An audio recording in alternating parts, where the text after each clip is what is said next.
안녕하세요. 피부가 알고 싶을 때 닥터성입니다.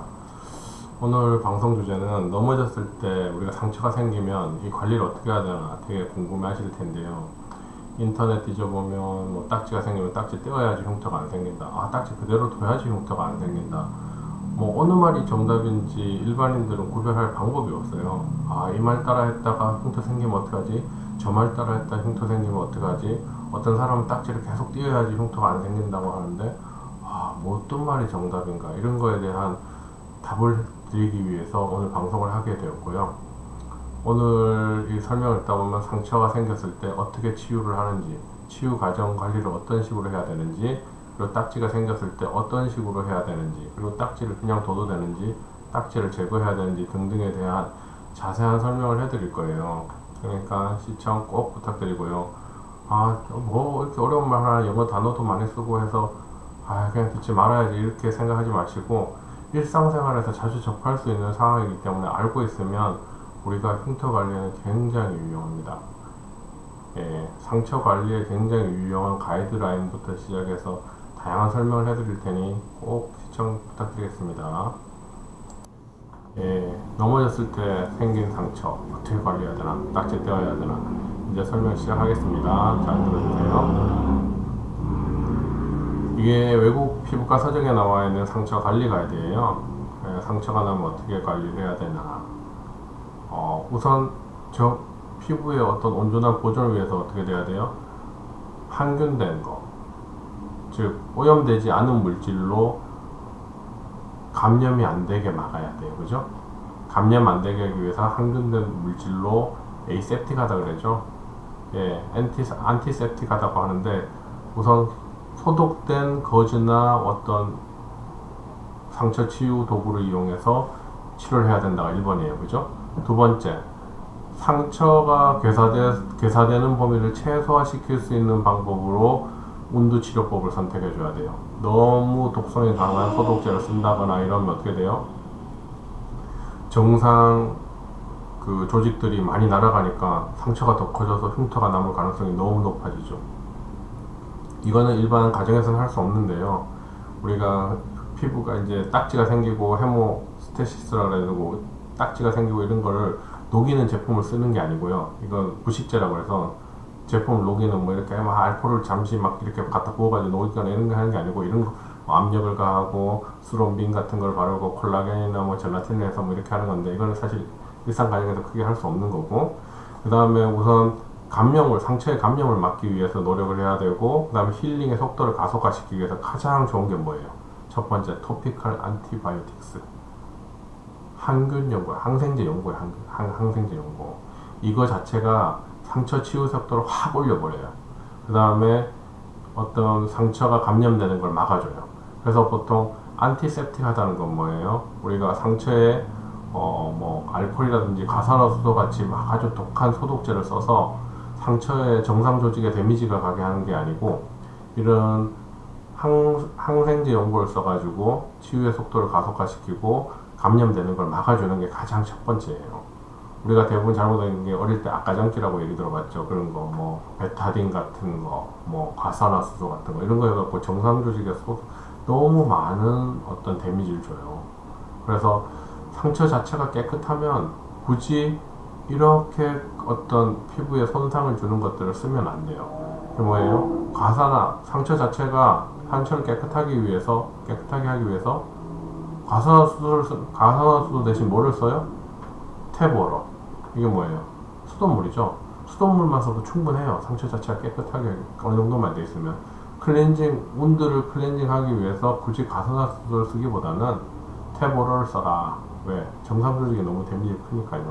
가산화수소가 알코올보다 굉장히 강한 어떤 소독제예요. 그래서 상처가 너무 지저분해서 먼저 소독을 해야 된다 그러면 먼저 알코올을 쓰는 게 적당하고요. 가산화수소 쓰면 정상 조직이 굉장히 상한다는 거 꼭 기억하셔야 돼요.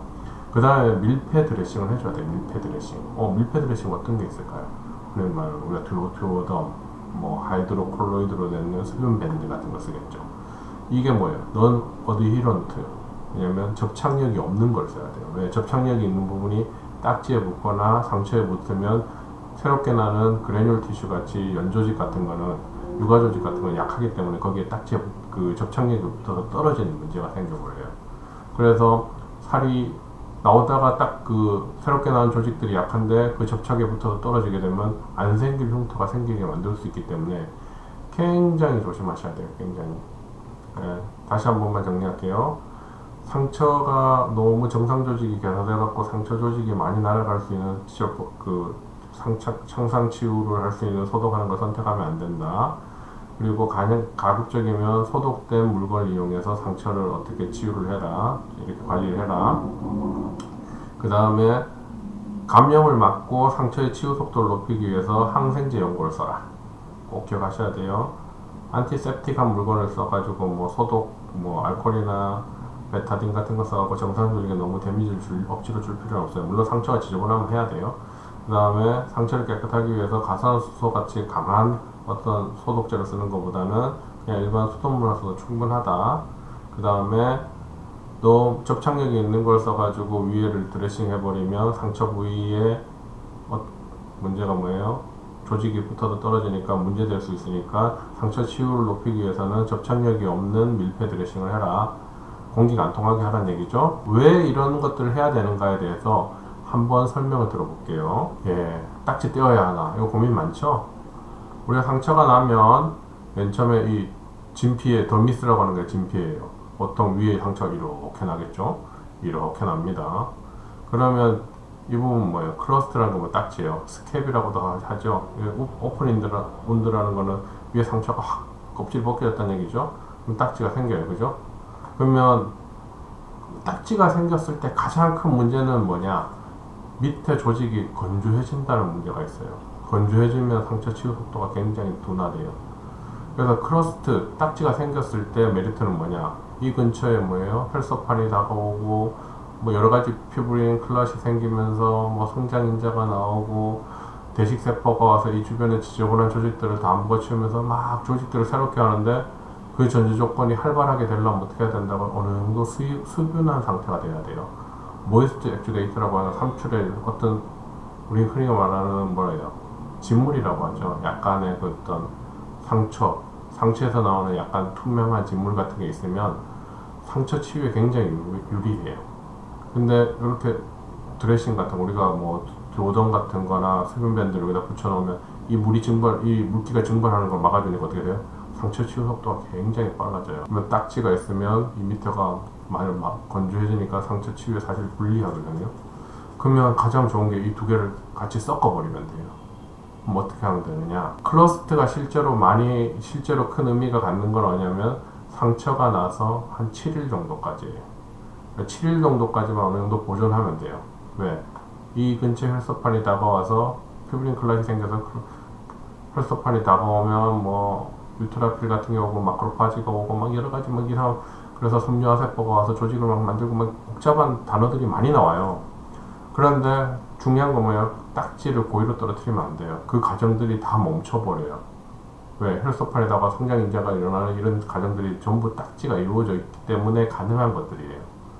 그런데 딱지가 만들어질 때는 피부 밑이 건조해진다는 불리한 점을 가지고 있어요. 그럼 어떻게 해야 돼요? 요 위에다가 수분밴드를 붙이면 되는데 수분밴드가 반드시 뭐예요? 딱지가 날아가면 안 되니까 수분밴드에 말랑말랑한 하이드로콜로이드가 있는 부분이 요 위에 싹 덮여가지고 테이프는 접착력이 있는 부분은 이 옆에만 딱 붙어서 공기가 안 통하게 해서 수분한 상태를 유지해주면 상처 치유에 굉장히 유리한 환경이 제공돼요. 근데 딱지가 한 10일 정도 넘어가면 떨어져도 관계가 없어요. 왜? 섬유아세포가 모이고 마크로파지가 모이고 그런 일련의 과정들이 아마 벌써 벌어진 상태이기 때문에 큰 문제가 되진 않은데 고의로 떨어뜨릴 필요는 없어요. 근데 뭐라고요? 여기 반드시 수분한 상태로 이런 식으로 드레싱이 이루어져야 돼. 드레싱이란 그냥 수분밴드 있죠. 말랑말랑한 접착력이 데일밴드 같이 생겼는데 데일밴드 중간에는 꺼즈로 되어 있는데 수분밴드 하이드로콜로이드라 그래서 말랑말랑한 젤리 같이 되어 있는 게 있어요. 그게 여기를 덮고 접착력이 테두리를 덮어서 상처 부위에 접착력이 직접 안 닿게 해주는 방법을 쓰면 상처 치유에 가장 좋아요. 꼭 기억하셔야 돼요. 맨 처음에 어떤 거 써야 된다? 항생제 연고를 발라야 돼요. 그리고 수분한 밴드를 바른다. 근데 그거를 수분한 밴드를 언제까지 붙이고 있는가 또 물어봐요. 너무 오래 붙이고 있으면 안 돼요. 왜 그럴까요? 피부 마태가 너무 수분한 상태가 오래 지속되면 알칼리화 돼버려요. 세균에 분집할 수 있는 장소를 제공해줘요. 그래서 감염의 원인 어떤 소스가 되기 때문에 한 7일 정도, 5일에서 7일, 5일 정도가 가장 이상적이에요. 7일 정도, 길게는 7일 정도 붙이고 있으면 돼요. 그런데 띄었는데도 아직 상처가 아무 생각을 안 하고 있다. 그러면 또 항생제 연고, 생리식염수 드레싱을 한번 이렇게 헹궈내고 이리게이션 한다 그러죠. 하고 나서 항생제 연고 바르고 다시 수분밴드 붙이고 이거를 몇 번 반복하면 금방 아물어요. 물론 이때 항생제까지 복용하고 있으면 더 좋겠죠. 한번 정리가 싹 되세요. 우선 물기가, 이거 흔히 말하는 우리가 상처 진물이라고 그러죠. 뭐 하얀색 투명한 진물 같은 게 나오면 걔가 빠져나가지 않게, 운드 플루이드 자체가 빠져나가지 않게 여기다가 수분밴드 디오덤이나 접착력 없는 디오덤이어야 돼요. 뭐 아시죠? 그래서 이걸 붙이고 얘네들이 안에서 빠져나가지 않게 막아줘서 이 안에 물기가 충분하도록 만들어준다. 그러면 요 밑에 그래뉼 티슈가 만들어지면서 조직들이 다 새 걸로 바뀌기 시작해요. 공기가 안 통하면 또 어떤 메리트가 있느냐? 처음에 저산소 환경 자체는 그래뉼 티슈 사이로 안지오제네시스, 혈관이 들어오는데 유리한 환경을 제공해줘요. 혈관들이 공기가 부족하니까 자기 스스로 공기를 많이 포집하기 위해서 혈관들이 막 공격적으로 들어와요. 그럼 이 근처에 살이 빨리 차고 많이 차게. 그래서 이 부분이 흔히 말하는 운드 베드가 튼튼해지기 시작해요. 그리고 딱지가 생기면 언제까지 떼지 마라? 최소한 7일까지는 버텨라 해요. 왜? 그 사이에 파이브로블러스트나 뭐 마크로파지 여러 가지 뭐 어떤 피부에 도움이 되는, 재생에 도움이 되는 물질들이 막 다가오거든요. 근데 이걸 떼버리면 그 과정이 다 멈춰버려요. 그래서 안 생긴 흉터를 만들기 때문에 반드시 그런 딱지는 7일 이상 붙여둬라. 7일 정도까지 붙여둬라. 그 다음부터는 자연히 떨어지든 뭐 일상생활하다가 떨어지면 어쩔 수 없어요. 그리고 요 위에다가 디오덤 붙이고 여기다 하이드로콜로이드를 붙여서 접착력이 직접 상처에 닿지 않게 해라. 꼭 기억하시겠죠? 그것만 기억해도 흉터가 생길 수 있는 것을 크게 막아준다는 거. 예, 잊지 마시기 바랍니다. 오늘 방송은 여기에서 마치겠고요.